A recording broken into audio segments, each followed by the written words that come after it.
I started my football journey, obviously in England. As a young boy, I played for a couple of teams, and I played for a team called Theo Tigers. It wasn't very long, and I was scouted for Chelsea's academy, and I was in Chelsea's academy from the age of 8.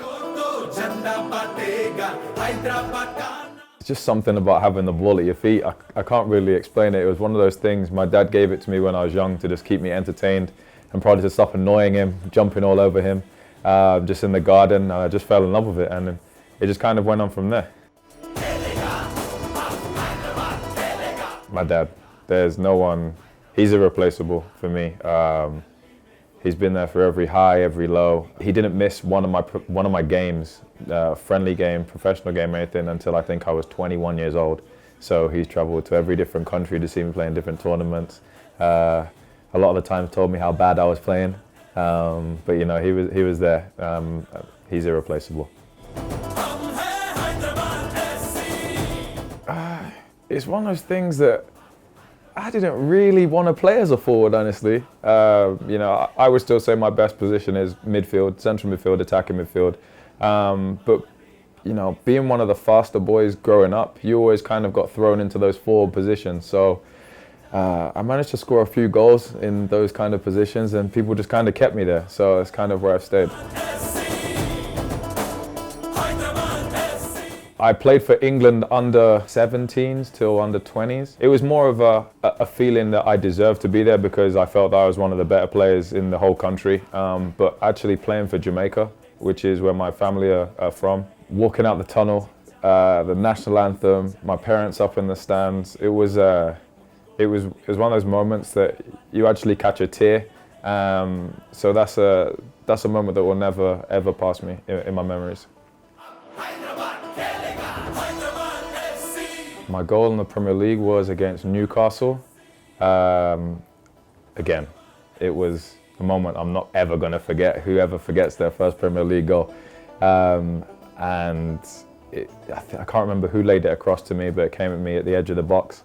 I was playing in midfield, and I just hit it and hoped for the best. And you know, went in the bottom corner, and I remember running to try and figure out where my dad was in the stand. I knew exactly kind of where he was about, so I'm running, trying to figure out where he is, trying to keep my cool at the same time. And I managed to lock eyes with him, so it was a moment we shared together. So my favourite player ever is the Brazilian Ronaldo. That was the guy I think everybody like of my age kind of looked up to. He was insane. There's nothing this man couldn't do. Probably now, I like Kevin De Bruyne. I think he's really good. Yeah, Chetri played at such a high level for such a long time. That shows someone that's dedicated, that looks after their body, and is serious about playing sport. And anyone that can continue to play and perform the way that he does, you have to take your hat off to it.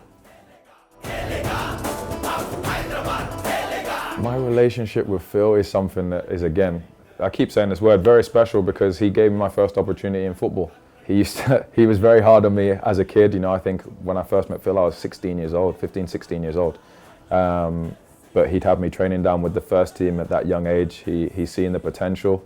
You know, he didn't make it easy for me, that's for sure. I had to do all of the things that young boys don't do now. So making tea on the bus, picking up dirty laundry, older pros throwing their laundry at you, as you can imagine. You know, just little things, little life lessons, cleaning boots.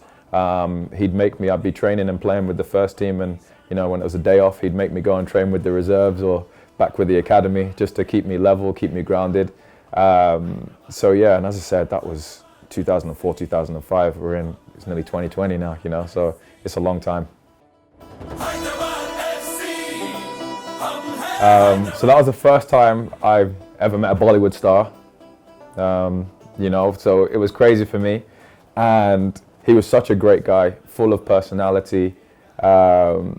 He's funny too, and he was a lot bigger than I thought he was going to be. Obviously, I've only seen pictures, so when he came and he was like taller than me, I was like, oh, okay, that kind of surprised me. It was great to see him running around, getting the fans going, and the reception that they gave him, it gave us like an extra buzz as well. So he's a great guy. He's very heavily involved with us.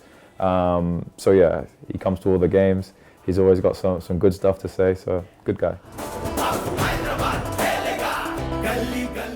Do you know what? Not at all, honestly. It being such a new franchise, you're never quite sure how the people are going to accept you. So to see it in full was absolutely amazing. You know, young, old, you know, men, women, boys, girls. It was incredible. Everyone was there to support us, and it was crazy. It was crazy to see because for warm up, there was a big section, and then it just kind of grew just before kickoff. Then as kickoff carried on, it grew again, and then the next thing you know, I'm sitting there watching, and I'm thinking, wow, this is a big stadium, like, and it's full, and it was loud. It was incredible. So a great shout out to the Hyderabad fans for coming out. It was incredible. Hey guys, Giles Barnes here. Just want to thank you guys for being so awesome. You guys have been there for our games. You're being our 12th man, which is very important. The results haven't quite gone our way, but you need to know that we're trying our hardest. We've got a lot of people coming back from injury, so the best is yet to come. We hope we can continue to build on something that makes you guys proud, and especially as proud as you make us. So thank you again, and we'll see you next game.